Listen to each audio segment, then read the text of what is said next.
Dirigir de madrugada numa estrada vazia tem um momento específico que a maioria das pessoas já viveu. Você passa por alguém na beira da pista. Não para. Não tem motivo claro para parar. Mas por algum instinto que você não consegue explicar, você não olha para trás. As duas pessoas que você vai ouvir hoje olharam. E o que cada uma delas viu, nenhuma delas esqueceu até hoje. Eu sou o Carlos, e esse é o Vozes do Escuro. Eu freiei na raça. Joguei tudo pro acostamento. Fiquei com as mãos no volante, olhando pro para-brisa. A mulher que eu tinha acabado de passar na beira da pista estava na minha frente, de frente pro farol, parada, me olhando. 300 metros à frente de onde eu a tinha visto. Meu nome é Sebastião, tenho 47 anos. Sou de Governador Valadares, em Minas Gerais, e rodo a estrada faz 22 anos. BR-116, BR-381, BR-262. Essas rodovias são o meu quintal. Conheço cada curva, cada subida, cada trecho de neblina. E o que eu vou contar aconteceu no quilômetro 347 da BR-116, no trecho de serra entre Manhuaçu e Caratinga, numa madrugada de junho do ano retrasado, em 2024. Era um pouco antes das 2 da manhã, quando eu entrei naquela serra. Quem conhece o trecho entre Manhuaçu e Caratinga sabe do que estou falando. É asfalto bom, mas a serra à noite fecha diferente. A neblina sobe dos vales, engole a pista em pedaços. No momento você tem visibilidade de 300 metros.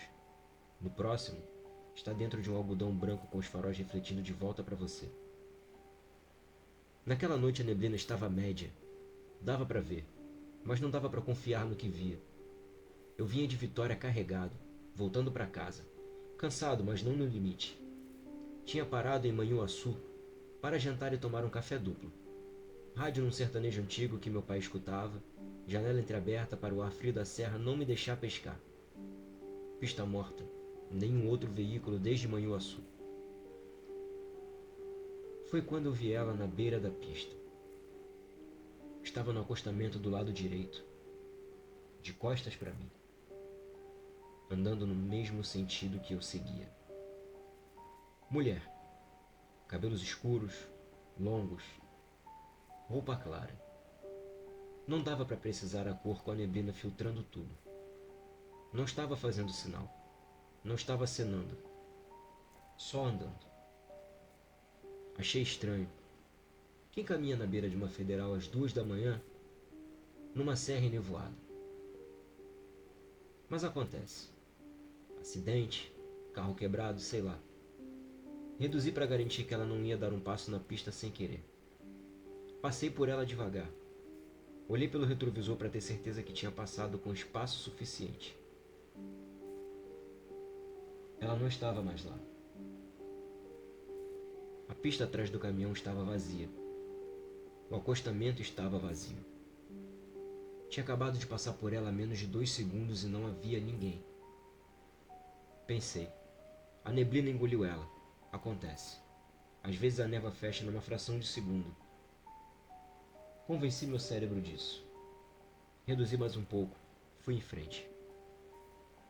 Foi quando os faróis pegaram nela de novo. Ela estava no meio da pista, de frente para mim. Eu não tinha percebido direito antes. De costas, na neblina, meu cérebro completou o que esperava ver. Mas agora, com os faróis batendo nela de frente, eu via com clareza. Roupa branca, cabelos cobrindo o rosto inteiro. Imóvel no centro da faixa direita. Freiei com tudo que o caminhão tinha. O ABS travou e soltou. Travou e soltou enquanto a composição foi desacelerando com a carga pesada. Parei a uns 15 metros dela, com o coração na garganta. Ela não se moveu, não desviou, não saiu da pista, não fez nenhum gesto. Fiquei dentro do caminhão com o motor ligado, os faróis batendo nela de frente. E foi aí que eu reparei nos pés. A roupa cobria até quase o tornozelo, e entre a sola dos pés e o asfalto, tinha um espaço. Pequeno, podia ser impressão ruim, podia ser o ângulo dos faróis na neblina, mas aquele espaço estava lá. Ela não tocava o chão. Ela levantou a cabeça. Eu não vi o rosto. O cabelo continuou cobrindo, mas aquele movimento de levantar, devagar demais, suave demais, foi o movimento mais errado que eu já vi num ser humano. Como algo sem peso. Buzinei. Buzinei de novo. Ela não reagiu. E então ela começou a andar em direção ao caminhão. Devagar. O mesmo passo arrastado de quando eu tinha visto na beira da pista, vindo na minha direção. Eu tranquei as portas. Apertei o botão de travamento até escutar o clique. Ela chegou até a lateral do caminhão, lado do motorista, e parou. Do outro lado do vidro, a menos de 1 metro de mim. E levantou a mão. E encostou a palma no vidro da minha janela.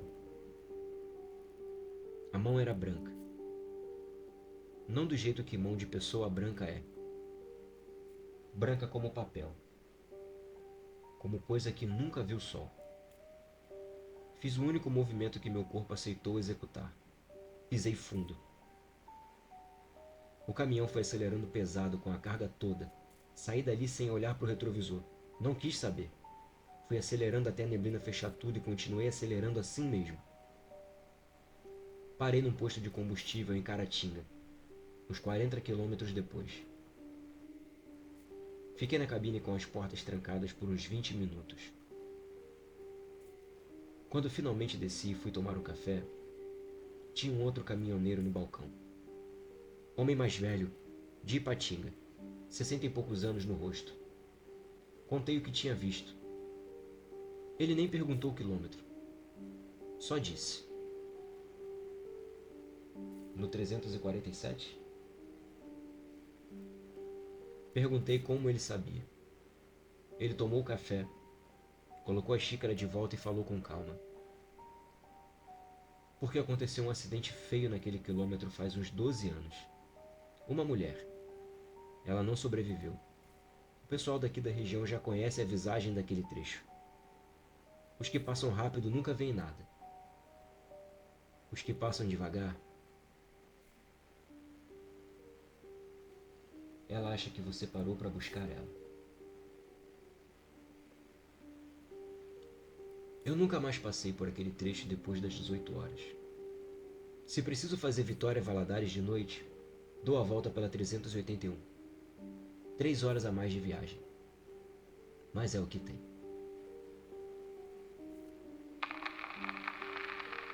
Ela me agradeceu pela carona.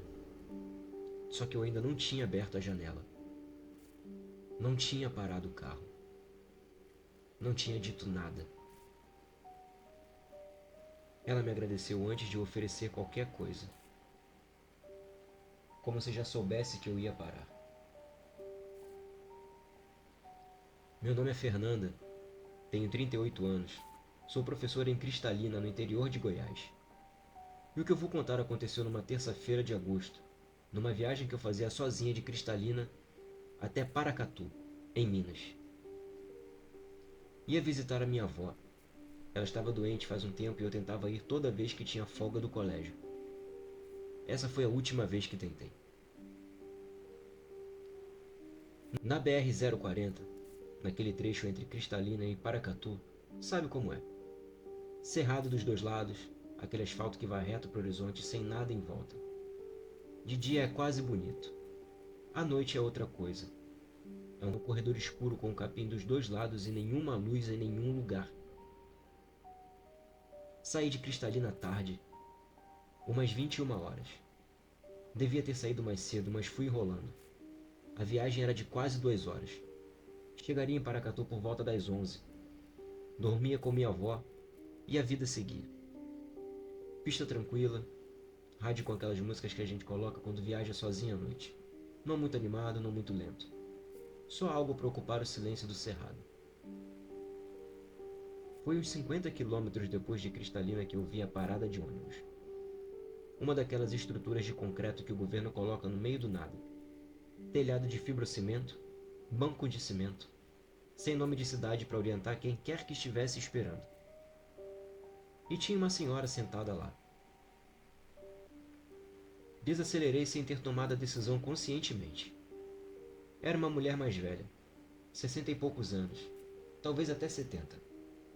Cabelos brancos, presos, vestido escuro comprido, uma sacola de tecido no colo. Olhei para o relógio do painel. 22 horas e 16 minutos. Não ia ter mais nenhum ônibus naquele trecho naquela noite. Parei o carro. Abaixei o vidro do lado do passageiro. E antes de eu abrir a boca, ela disse: "Obrigada, minha filha. Que Deus te abençoe." Eu não tinha dito nada. Fiquei olhando para ela uns 3 segundos tentando processar. Pensei que ela talvez tivesse me agradecido de longe quando vi o carro desacelerando. Convenci meu cérebro disso. Perguntei para ela onde ia. Disse Paracatu. Mesmo destino que o meu. Ela entrou devagar, organizou a sacola no colo e ficou de frente para o para-brisa. Voltei para a pista. Nos primeiros quilômetros a gente foi conversando igual a qualquer conversa de estrada. Ela me perguntou se eu era de Cristalina. Eu disse que era. Perguntei se ela era de Paracatu. Disse que tinha família lá. A voz dela era calma. Aquela calma de pessoa mais velha que já viu coisa demais e não se agita com nada. Me lembrava de alguém, mas eu não conseguia precisar quem. Foi quando ela disse: "Você foi professora do Mateus há 2 anos, né?" Eu tirei o olho da pista para olhar para ela. Mateus era meu aluno. Tinha sido. 2 anos atrás. Não era aluno famoso. Não era caso de jornal. Era um menino de 12 anos da quinta série que tinha passado pela minha sala e seguido a vida. Perguntei como ela sabia. Ela sorriu para o para-brisa. "Ah, fui ouvindo falar." Tentei não dar muita importância. Cristalina é cidade pequena. Provavelmente ela tinha alguma relação com a família do menino. Parente distante, conhecida da mãe, sei lá. Fui em frente. Ela ficou em silêncio por alguns minutos, olhando pela janela do lado dela, o cerrado escuro passando, e então disse: "Você ainda guarda a caderneta amarela que sua avó te deu quando você passou no vestibular?"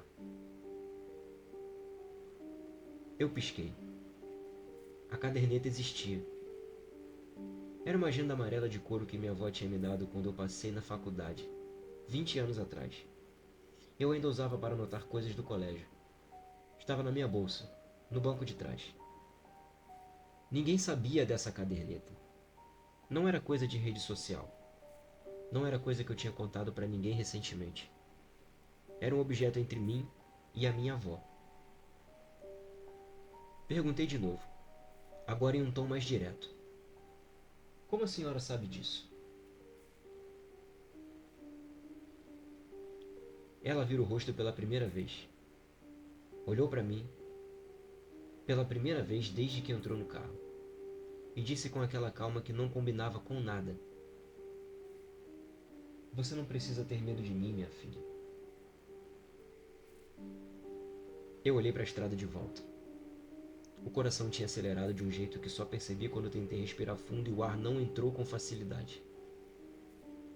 Continuei dirigindo, mãos mais firmes no volante. Ficamos em silêncio por uns 5 minutos. Foi quando ela disse a última coisa. Quieta, sem drama, como quem menciona o tempo que está fazendo. Ela não estava mais com dor, Fernanda. No final, ela não estava mais. Eu conhecia aquela frase. Era o que a minha avó dizia quando alguém morria depois de muito sofrimento. Aquelas palavras específicas, aquela construção específica, só ela falava assim. Eu olhei para o banco de trás pelo retrovisor. Estava vazio. Freiei devagar, sem bater, sem derrapar. Fui parar no acostamento com cuidado, como se movimentos bruscos pudessem quebrar alguma coisa. A porta do passageiro estava fechada.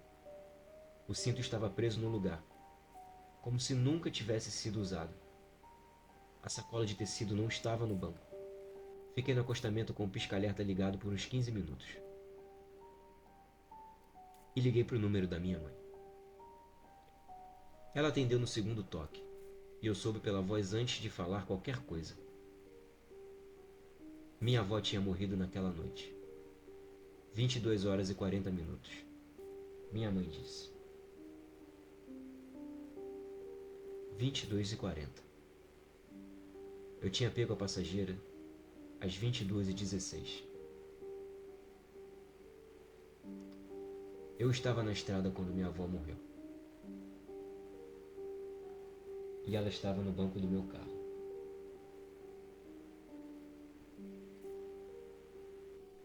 Se despedindo de mim. Cheguei em Paracatu aquela noite. Entrei na casa de minha mãe. Fizemos o velório. Fizemos o enterro. Nunca contei para ninguém o que aconteceu na estrada. Porque não tem como contar. Não tem palavra certa para explicar para alguém que a última vez que você falou com a sua avó, ela não estava no quarto de hospital onde morreu. Ela estava no banco do passageiro do meu carro, no meio do cerrado, na BR-040, me dizendo que não estava mais com dor.